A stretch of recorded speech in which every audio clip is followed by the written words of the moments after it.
One call, one night, how I faced a nightmare and survived the unthinkable. One call, years of service with the police, and there was one call that I'll never forget. The shift started like any other, 9 p.m. start, and I was in for the long run. It was a cold Monday night, so I expected a relatively quiet shift. After the evening briefing, I grabbed a set of car keys and loaded up the boot with my gear. Our team was low on numbers, so I was single crewed for the evening. I was happy about that, though. I always preferred to be on my own. I found I always had to put a mask up around others, but on my own, I could finally be myself. I don't know why, but being on my own always put me at ease. Maybe it was because I felt that my heart wasn't in the job anymore.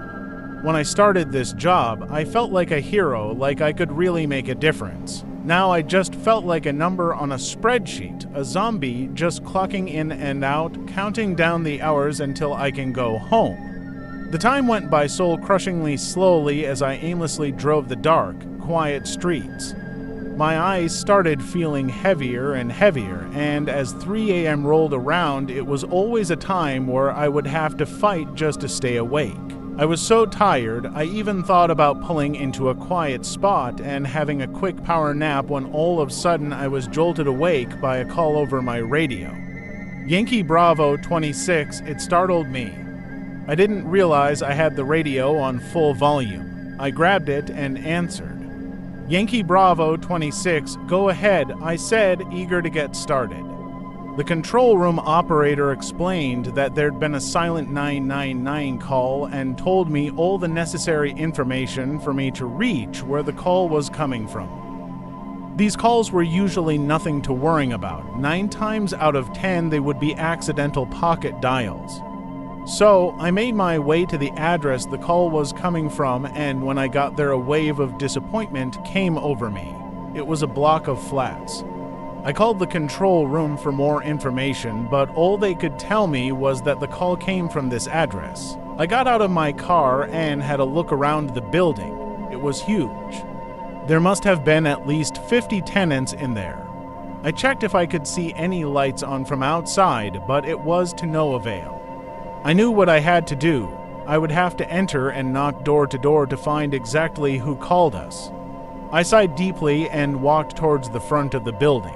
I expected the door to be locked, but when I put my hand to it, it opened with a loud creak. I stepped into a long, black hallway and let the door slam shut behind me with a bang that echoed down the dark corridor. Suddenly, I was plunged into complete darkness. I took my torch out and clicked it on. It came on with a flicker that dimly lit the hallway. I could now just about see. At the end, there was a flight of stairs. I looked around for a moment to see if there was a light switch. There was. Thank God, I whispered to myself. I tried the switch, which resulted in a pop as the bulb blew out, slightly startling me.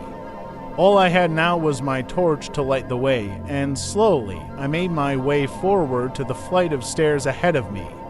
When I reached the top, another long, pitch-black corridor greeted me. This one, however, had doors on either side. I shone my torch over them. They looked old, with paint crumbling off all of them. I looked down and noticed for the first time how dirty the floor looked, and that wasn't the worst of it. There was a terrible stench in the air. It was awful. It smelled like a dead animal or rotting food.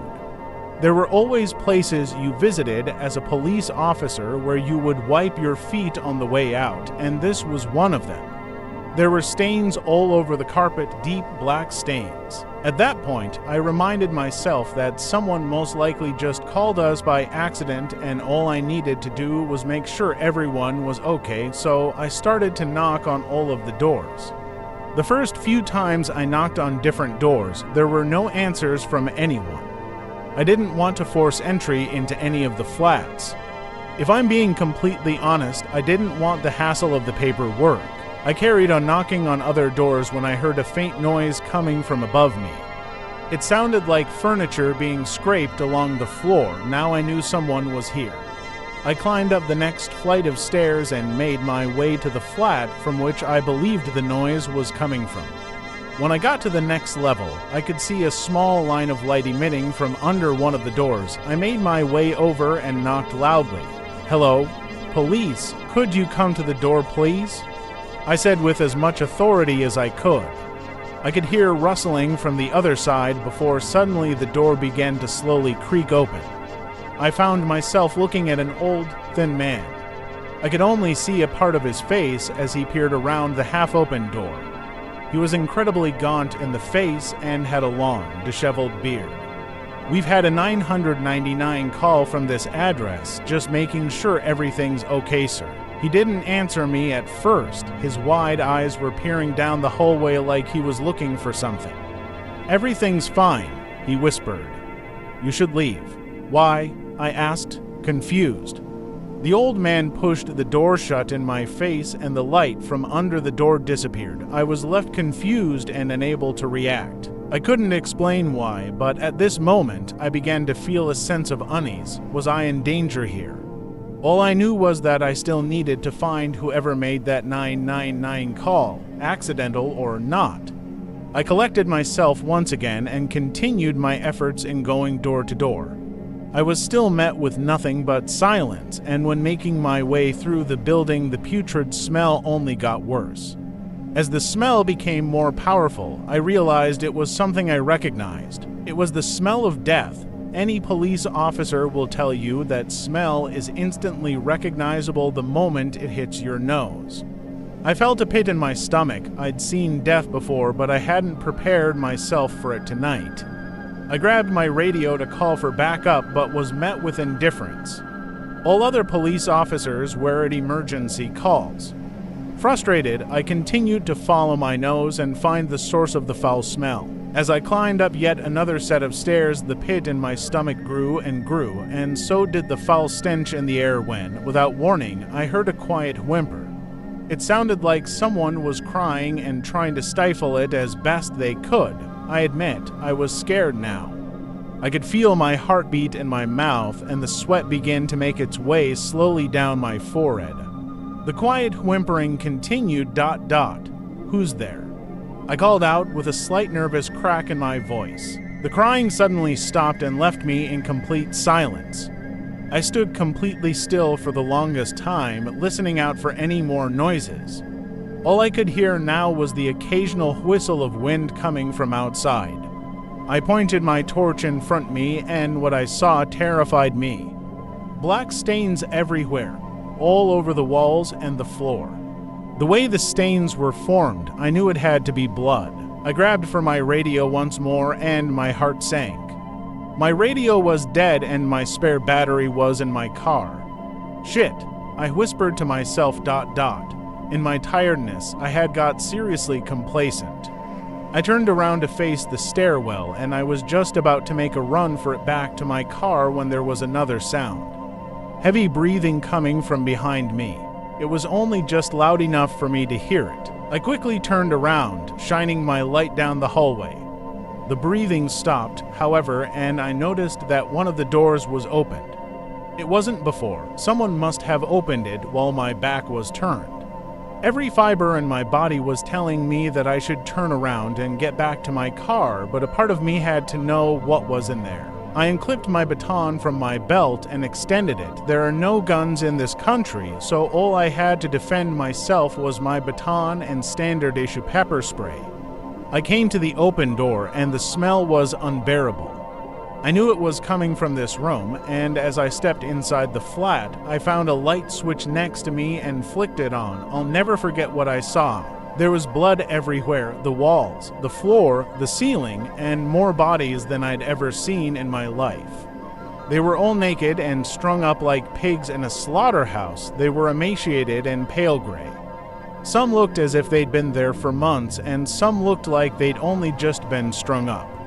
My breath quickened as I slowly backed out of the flat into the corridor. Suddenly, I heard the sound of someone laughing. It was an incredibly low pitch, almost sounded edited. I couldn't pinpoint where exactly it was coming from, but it was getting louder and louder, finally causing me to lose my nerve. I broke out into a sprint, making my way as fast as I could down the staircase. I could feel someone was right behind me as the laughing persisted. The stairs felt as if they would never end until, to my surprise, I ran into the old man from earlier. He grabbed my arm tightly and pulled me ... "Follow me," he said in a hushed tone. I did without question. I was too panicked to answer as he led me quickly to his flat. When we arrived, he hastily locked the door behind him. "What the fuck was that?" I shouted out of breath. "Shh," the old man said with his ear to the door. "Sit down," he whispered. I sat down on his sofa, shaking. All my training, my years of experience seemed to just disappear. I didn't know what to do ... "I'm sorry," the old man said, turning to face me. "It's my fault you're here." "What do you mean?" I whispered back. "I'm the one who called you." I was lost for words. I didn't understand what was happening. It all felt like a twisted nightmare. The old man slowly walked over and sat in a dusty armchair across from me, and he began to speak again. "I don't care if you believe this or not, so I'm gonna tell you anyway." He took a deep breath. "That thing up there, whatever it is, it ain't human. Every few months, it comes out and it feeds. I called you when it started happening again tonight, but I couldn't speak. Whatever it is, it knows your thoughts. It senses you. If you try and leave, it will know." I was obviously terrified and confused at what he was saying. I thought to myself that maybe he was crazy. However, I'd been in the job long enough to know when someone was lying, and I could see in that man's eyes that he was telling the truth. I continued to sit in silence as he started to speak again. "It's always the same. Every few months it takes some of us into that room, and they never leave. The next morning, some people come clean up after it, and just like that, the flats are back up for rent. I only moved here 'cause the rent was cheap," he chuckled to himself. "Now I know why he sighed. It knows to pick the ones people won't miss as well. It's like it can read your mind. It gets in your head. I don't know why it's never picked me, but I do know that anyone who tries to leave or tries to find help ends up in that room. So, what the hell do we do?" I said, still panicked. "We stop." Suddenly, the old man was interrupted by 3 loud knocks on the door. We sat staring at it, not moving as the doorknob started to rattle. "Don't move," the old man whispered. I couldn't move anyway. I was frozen. Whatever was on the other side of the door was getting more and more desperate to get in until the banging and the rattling ceased all at once. "Honey, please let me in," said a voice from behind the door. It was my wife's voice, as clear as day. What the hell was she doing here? That's my wife. I said, standing up. "No, it's not. Do not let it in." I made my way to the door just to peer out of the peephole. There she was. She looked scared and she was crying. She peered through at me with deep sadness in her eyes. You see, my wife had been missing for 2 years. I'd just about given up hope. But there she was, as clear as day, begging me to let her in. The old man jumped up and grabbed me, desperately trying to stop me from opening the door, but I easily overpowered him. I knocked him back with my elbow and began to unlock the door. "Babe, get in here," I shouted as I unlocked the bolt and swung the door open. The old man was right. Standing in front of me was something truly horrifying. It wasn't my wife. Its body was thin and tall, its arms long, almost touching the floor. Its skin was pale blue and its veins were red. Its mouth was just a small hole in the middle of its face, and it had no eyes. It quickly cocked its head from left to right, seemingly looking between me and the old man. Each time its head moved, a sickening crack of its neck would follow. "You fucking idiot," said the old man. "You gave it permission." Suddenly, with great speed, the creature pushed me aside and leapt towards the old man. It all happened so quickly, and in a flash the creature had grabbed him by the leg and pulled him out into the corridor. His screams echoed down the hallway as he and the creature disappeared into the darkness. I stood in fear as the screams continued. That thing was torturing him up there. I knew it. I put my hands over my ears. I couldn't bear to hear it anymore. I had to get out of here. The old man's screams continued to echo through the building. For a while, I was unable to move, unable to think. I was too afraid. However, I remembered my duty. I remembered why I had joined the force all those years ago, before life and the job had ruined me. I was supposed to protect. That was my job.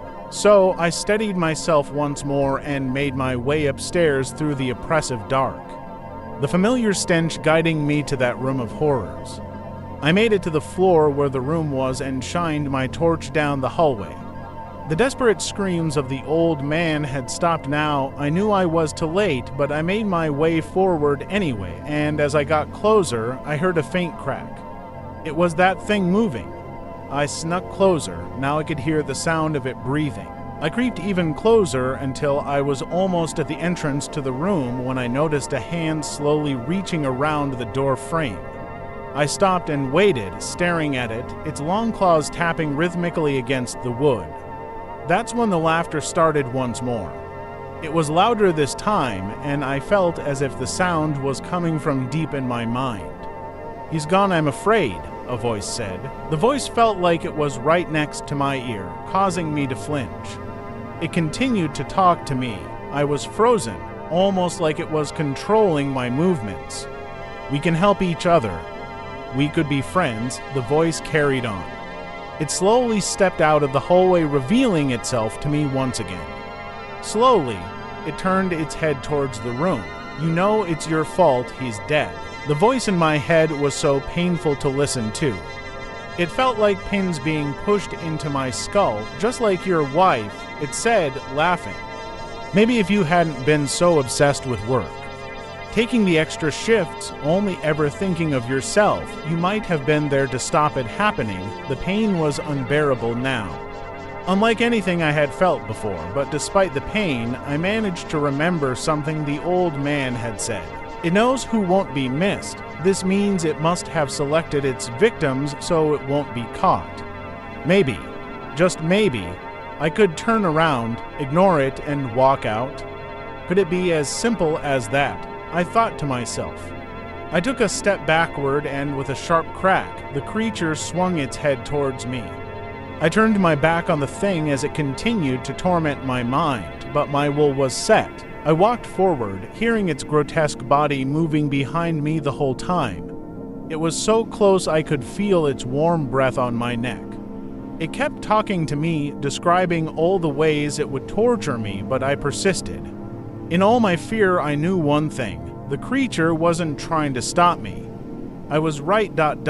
As I got closer, something happened then that I didn't expect. The thing started to become desperate, begging me to stay. "I can help you."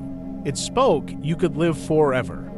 I did it for the piece of shit that owns this place. I could do it for you. Fame, money, whatever you want, it could be yours." I found its desperation oddly comforting. I felt like I'd beaten it, and just like that, I found myself at the exit. As I opened the door, I heard it scurry back up the stairs behind me, but not before it left me with one more voice in my head. "I know you now. I'll find you anywhere you go." I stepped outside, slammed the door, and breathed a sigh of relief. I sat in my car for a while trying to process if anything I had seen was real. I knew there was no one in the whole police force who would believe me. I contemplated on what I would say for a while before putting the spare battery from my car into the radio, and as soon as I did, a voice loudly called out, "Yankee Bravo 26, update please." I sat for the longest time as they repeated the same phrase over and over before finally bringing my radio up to my mouth. "Pocket dial," I said.